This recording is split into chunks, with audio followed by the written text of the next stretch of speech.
Hello, good afternoon, and welcome to the Midday News.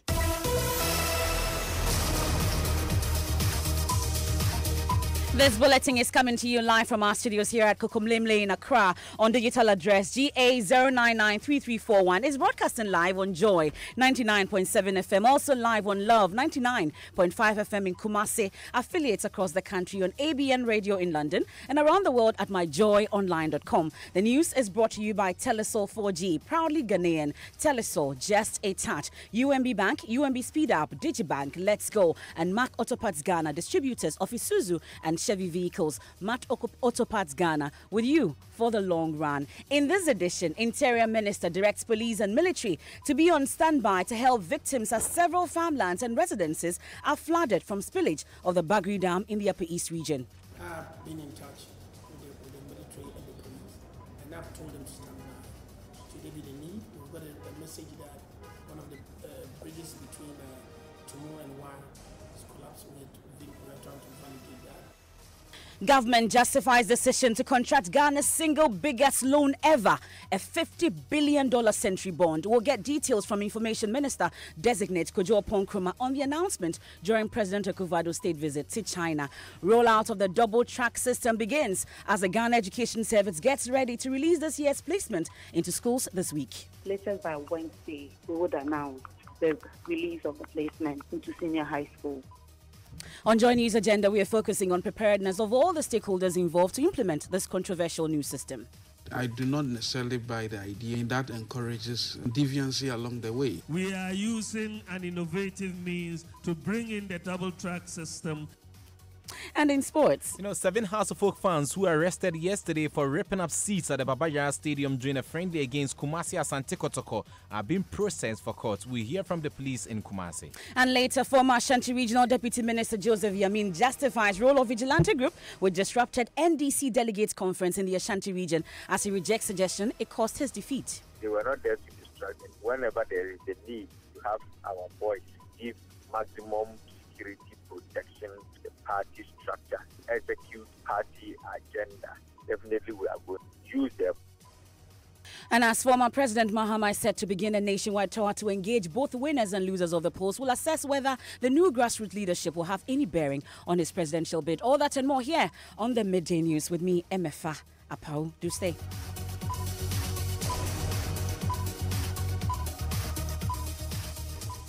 And in our very first story, Interior Minister Ambrose Jerry has directed the police and military to be on standby to help victims as several farmlands and residences are flooded from spillage of the Bagri Dam in the Upper East region. Some farmers are currently counting their losses as others rush to try to salvage some of their produce before the farms are completely submerged. Joy News' correspondent Albert Sori has been speaking to some of the farmers. On my farm, you can even see it that water has taken part of it and continue coming. I have this farm about 3 acres, and what has taken is almost 1.5 acres, and the maize is not yet matured, so I cannot even harvest it. There's another farm at a different place which we cannot get there because we have to use a canoe.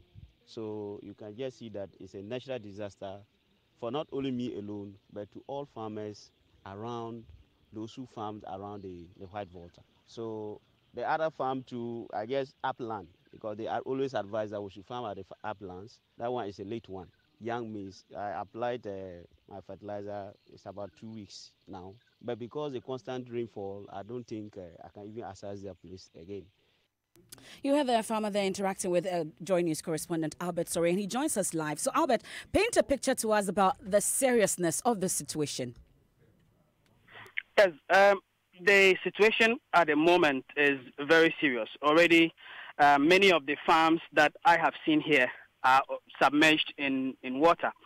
And, compared to the last time when we came here, there were some routes that you could use to actually get to the farms to speak to the farmers. But today, all those routes are covered in water. So to even get to the farmlands is very, very difficult because all the place is flooded. And the farmers, most of them have also vacated their farms. To even get somebody that we could talk to on this issue was very difficult.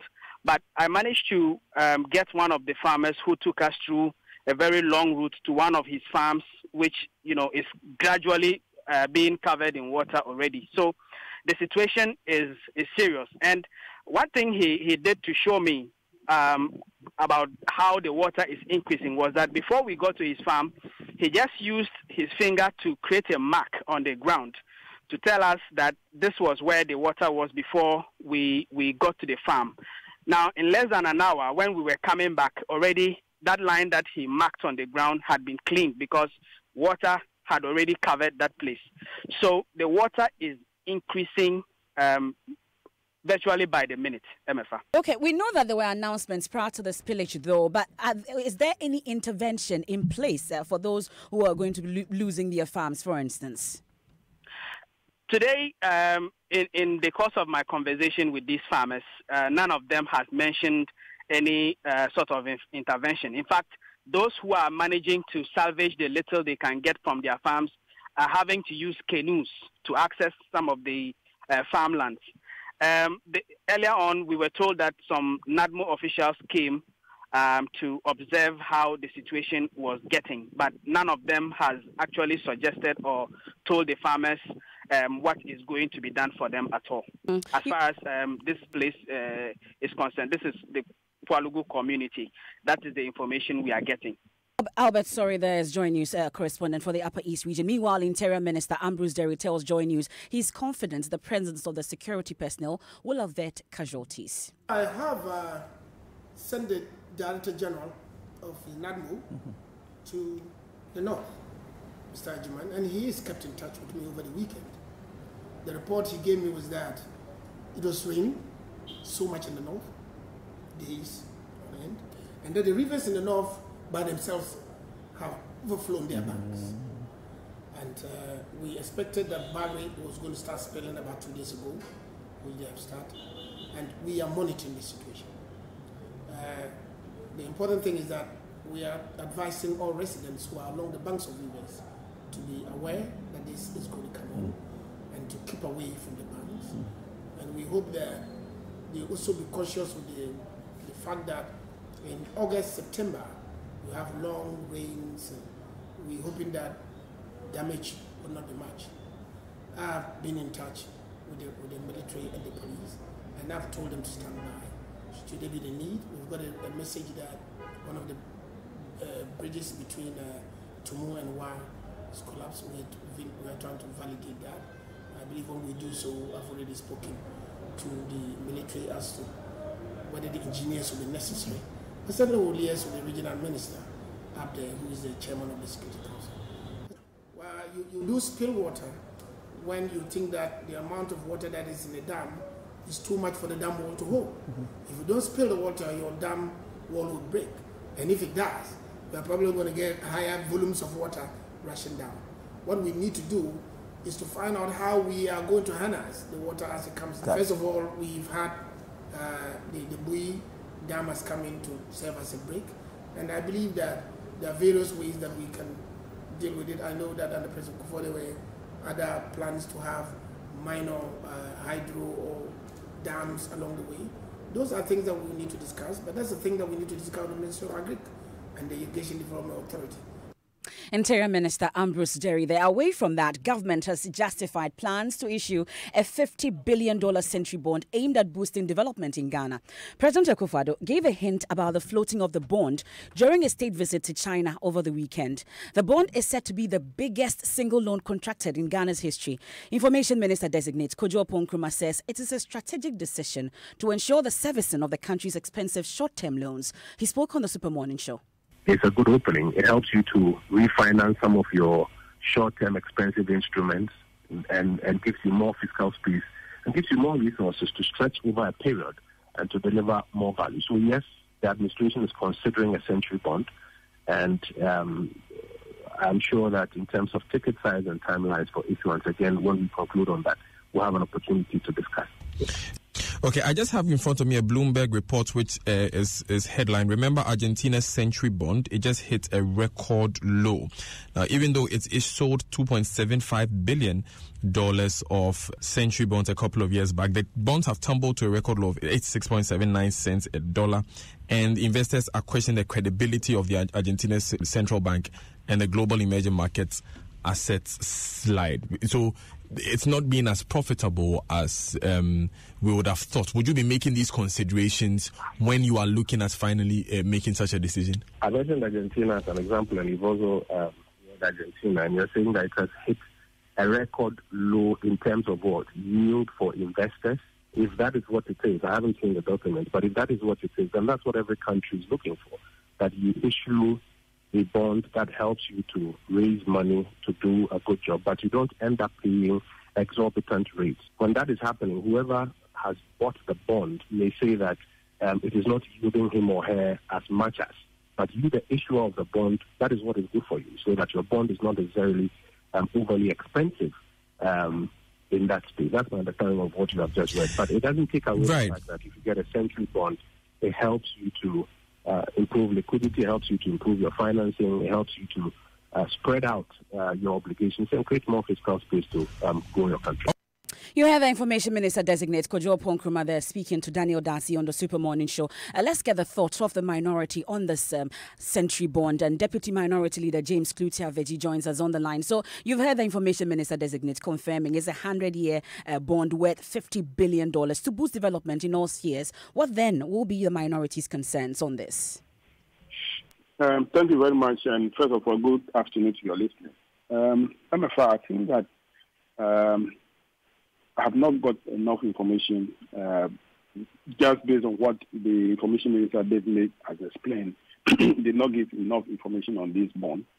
But if it is true that government want to go and borrow a $50 billion through issue of bonds for development projects, there are so many factors that the government need to consider. First of all, how many generations of Ghanaians will be made to pay that money or that loan back to the investors? Is it my generation? Is it the president's generation? Or generation after me, my children, or generation after my children's children? In fact, we need not mortgage the future of this country. We will have a different crop of leaders tomorrow. We have to give them the space to decide on their own.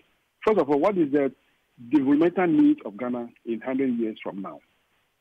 What will be the interest rates on that bond in 50 years from now, in 100 years from now? It is difficult to determine at this rate. Just to clarify, Mr. Veggie, is that the sense you get that the future of the country is being mortgaged by entering into this? Is that the sense that you get? That is a sense I am getting. Unless I'm wrong, I'm getting a sense that if you are borrowing $50 billion for development projects in Ghana today, first of all, technology will change in some years to come. Maybe in 20 years to come, what you'll be providing today might not be relevant again. As technologies change, the needs of the people also change accordingly. So you cannot go and borrow for a period of 100 years. That is why I'm of the view that we should not go that long. The maximum years you can borrow should be 20 years, 30 years. Then the future leaders will then have the opportunity to also decide on what to do. But if you do that, you borrow $50 billion today, which you are going to service over 100 years, it means that you are mortgaging the future revenue of this country. You are not giving the opportunity to the future leaders of this country to decide on their own what they should do and what is important, what is needed. As we sit today and taking a decision today, you don't know what Ghana will need in 30 years. Okay. We cannot determine. So you as today sitting here, you'll be dead and gone, I will be dead and gone, MFO will be dead and gone. Our children will now be suffering how to pay the money. Well, we'll have to leave it here. Thank you so much for your time. That's the Deputy Minority Leader, James Klutia-Veggie. Of course, we'll get to continue this conversation later on in our subsequent bulletins on this. This is not the last we're hearing of this matter. And you're still listening to the Midday News here on Joy 99.7 FM. Now, let's do some education. As senior high schools prepare to receive fresh students this week, the Ghana Education Service has disclosed it will be releasing this year's placements for the schools soon. This will enable prospective SHS students know which schools they have been posted to. It will also pave way for the start of the double-track academic calendar. For Joy News Agenda this week, Ernest Menu puts the spotlight on the preparedness of key actors in the implementation of the controversial system. The move to make education free at the second cycle stage led to severe congestion in classrooms and pressure on already inadequate infrastructure. To cure this problem, government introduced a double-track system. The system divides the entire student body and staff into two different tracks. So while one track is in school, the other is on vacation. Deputy Education Minister Osei Iduchum justified this decision. How can we live in a country where the rich kid, the well-to-do kid, the educated kids of educated parents get tutors at home? They end up passing the BECs at very high level, aggregate 6, aggregate 7, aggregate 8. The poor, unfortunately, are in our public schools and they are not doing well. And then when they take the exams, then you tell them that because you got aggregate 36, you cannot go. We cannot create that kind of a nation, and that is why the government is saying everybody is getting in, but when you get there, it's not going to be sink or swim. The teacher unions first threatened to boycott it, citing lack of consultation. Here's NAGA General Secretary Samuel Dazi. Clearly against the labor law, for any 7 normal days of working, you are entitled to 48 hours of rest, and teachers will insist on that. Then they backtracked after subsequent meetings with education authorities. But the opposition did not end there, as policy think tank Imani Ghana led a fresh wave of protest, insisting the policy will only lead to truancy. I do not necessarily buy the idea of a multi-track system. I mean, that encourages a bit of some deviancy along the way, you know. I sort of can live with the fact that maybe we should have community schools. That we can do. Former GES boss Charles Ahito Chega agreed with the concerns of Imani and others. Clearly, Dr. Yao says it's not a shift system, but I say it is a shift system. The same process that says that somebody goes early and another person goes within the same cohort. So that is how we define the concept of the shift system. But Vice President Dr. Baumia parried these fears, adding that a similar system is already being practiced by some churches, which is running just fine. So the churches have taught us that if you have one church building and you have many churchgoers, you can have first service at 7 o'clock and second service at 9 o'clock, and they will all still get the word of the Lord. And so we are using an innovative means to bring in the double-track system, and we should explain it, as Osaberima has cautioned us, to the people. Well, as the implementation is set to begin soon, it is only a matter of time that we'll get to know whether this move will improve or worsen the current state of education. And I'm sure as parents and guardians, you're wondering when exactly the placements will be released. Let's listen to Director of Public Relations at the Ghana Education Service, Cassandra Chumampofo. Latest by Wednesday, we would announce the release of the placement into senior high school. Second and third years are resuming on Saturday, so the 8th of September. And so we were hoping that at least the first year or the first track would move with the second and third years on the 8th. But because of the timeline, we can also give the parents that very short notice. And so by Wednesday, if the result is released, it means that they'll be going the following week to give them some time to prepare. Cassandra Chimampofo is PRO of the Ghana Education Service. We stay on education because currently more than 629,000 over and underage children are sitting in kindergarten classrooms across the country. This is the outcome of the latest study by the Education Ministry on right age enrollment. School authorities put overaged children in kindergarten, causing, among others, unnecessary congestion. In some schools, 7-year-olds sit in the same class with 4-year-olds. MFA Atiamwa Eli has more as we build up to our upcoming hotline documentary, The Launchpad, which is an aspect of a month-long campaign titled Enroll Me Now. Ghana's education policy says at age 4, a child should be in kindergarten.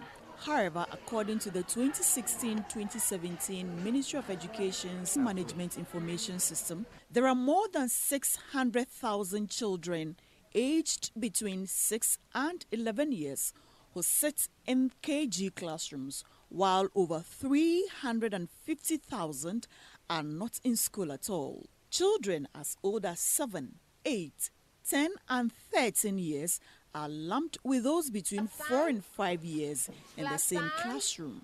The rationale for the action of the head teachers is to ensure the overage children don't miss out on the fundamentals they should have had at age 4. As in what? Very good.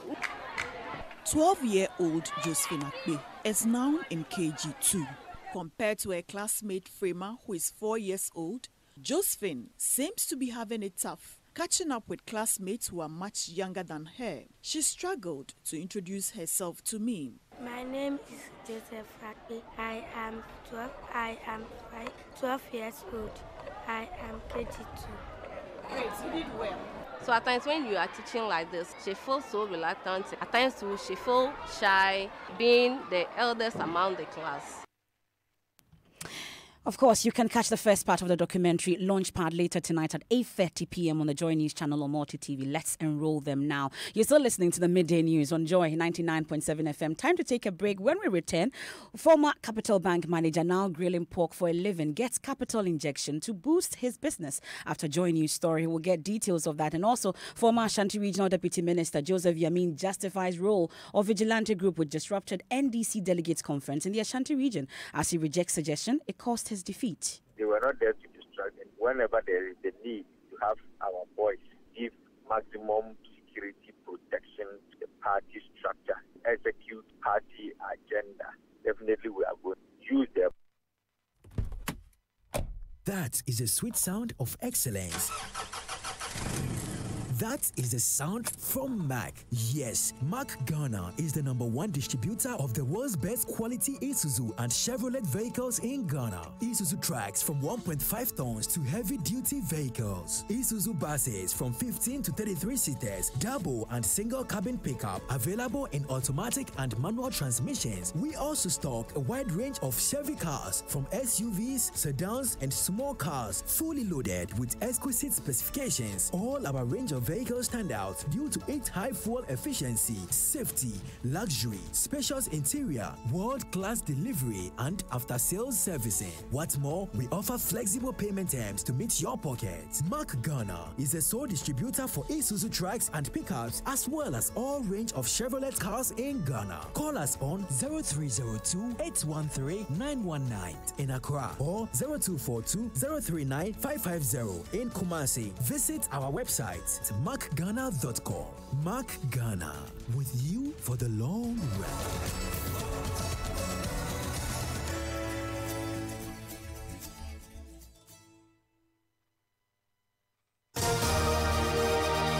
You're welcome back and thanks for staying with us here on the Midday News. It's time now for the latest from the world of sports. No show from you on Saturday. You're not at the Invitational. Academic reasons. We all had to go through that. Why did you do that? We've spoken about this. Why? Already. What are you, Mensara What's in sports? You've been missed. You know Mensara Matuaku. Don't you know I missed you? What's in sports? We have to tell you about what happened at the weekend in Kumasi, where police will today arraign 7 persons suspected to be involved in the destruction of seats at the Baba Yara Stadium yesterday. The unnamed suspects were accused of throwing seats they had broken into the inner perimeter in protest of refereeing decision as their side, House of Folk, lost 2-0 to Kumasi Asante Kotoko in a friendly. This comes almost 2 decades after the May 9 stadium disaster in Accra involving the two sides, which claimed the lives of more than 120 fans. The suspects want to pay for the damaged seats, but the Ashanti Regional Crime Officer in charge, Peter Baba, who spoke to Love News, says he will still head to court. So they have come to say that they want to intervene to pay for the cost of the chairs and all those things. But we cannot decide on what to do. We decided that in order not to repeat what happened in 2001, we will put them before court. And we have directed them that if they get to the court, they can decide on that. But we are not in a position to, agree to the settlement. Conspiracy, causing damage, and then assault. 3 charges. Because of the electronic distribution system, the judiciary will determine which court we will be going.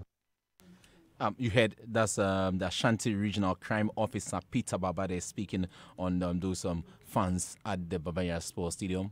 Hopefully, we'll get some positive from there, prosecute those involved, and then bring some sanity in there. But I hope you made us proud, though, at the Invitational. Oh, we did well. I hear. So that's a read one with the latest from the world of sports. Now, away from that, former workers of the new defunct Beige Bank are staging a protest at the premises of the Consolidated Bank over unpaid salaries. The Consolidated Bank was recently formed by the Bank of Ghana out of a merger of 5 struggling local banks, including the Beige Bank. Now, 700 people are reportedly jobless as a result of the bank's insolvency. We'll get on the line shortly and speak to my colleague Nancy Emefa Dradosi, but she's been interacting with some of these workers. We are the ones who go on the field to get the customers in for Beige. So far, we have opened accounts, over 80,000 accounts for Beige, and we have been terminated without salary since we haven't been paid since July. Meanwhile, we are the workforce of the Beige Bank. So today is 3rd of September. Imagine we haven't been paid from July. What are we supposed to be surviving? We are demanding our money right now, right this minute. So we have brought them a petition. The one in charge is not around, but we are leaving the petition with them. So let's speak quickly to my colleague Nancy Emefa Dradosi. Nancy, have we heard from management of the Consolidated Bank on this protest? Not at all. In fact, Emefa, the people who gathered at the bank today tell me that they have been waiting for the boss to arrive because they had some petition to deliver to him. But after the time I was there a while ago, they haven't been able to meet the man. And so they said they're going to wait the whole day for him so that they'll be able to render or give him their petition. So that's my colleague Nancy Emefa Dradosi. Now, one of those workers who also lost his job is a former deputy manager of the defunct Capital Bank, Raymond Dankwa. Now, there's good news for him because he has received an undisclosed amount of money to help expand his pork grilling business. Raymond was one of the nearly 1,000 workers of the defunct Capital and UT Bank who were sacked last year when the two banks collapsed. At a Sunday service at the Living Streams Church here in Accra, congregants moved by a Joy News story they gave Raymond some money. They lined up to give cash donations for Raymond. My colleague Justice Bedu was there and filed this report.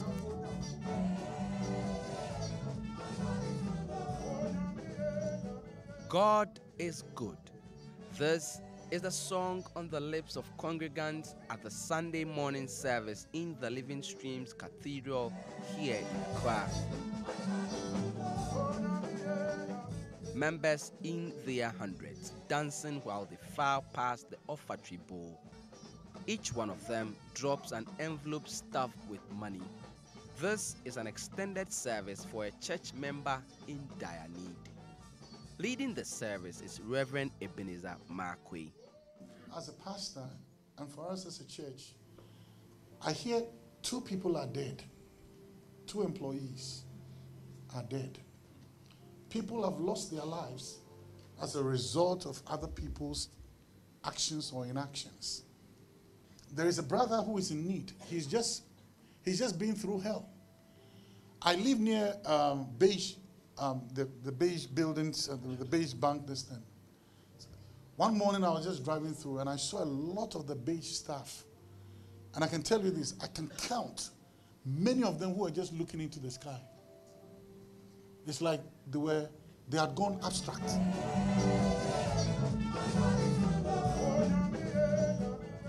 In the congregation with hands raised in worship is Raymond Dankwa, the man for whom this service is happening, who has turned the misfortune of losing a job into a business opportunity, grilling pork. 1 year after losing his job, he's yet to receive his benefits. Raymond, whose wife has recently delivered, is facing eviction from his home as his rent is due. He says this donation is a critical lifeline for his new business. I'm looking for a place to expand the business. You heard there Raymond Dankwa there ending Justice Bedu's report. And just before we go, former Ashanti Regional Deputy Minister Joseph Yamin has been justifying the role of the vigilante group which disrupted NDC delegates conference in the Ashanti region. He insists it wasn't the reason for his defeat. Not at all. I don't believe so. What went into my defeat is something that I cannot tell myself, and I'm not sure anybody can tell because, well, I'm not sure we are trying to conclude that vigilantism in political parties should be discarded. These are people we call task force, and they have a role to play. You hear the former Deputy Ashanti Regional Minister Joseph Yamin. Of course, we'll get more from the elections over the weekend for the NDC in our subsequent bulletins. Just before we go, also, social media. What's trending, Maps? Okay, so Accra, China, Nigeria trending, and let's see what people are saying. @_taco_ says, these Uber promo codes though. Accra Sweets, Accra Jump, Accra Swag. I'm waiting for Accra Hard. And Comrade 3Cat says, I support China-Africa relations. China is doing great things in Africa. And that's it for the Midday News here on Joy 99.7 FM. Do log on to myjoyonline.com for more news.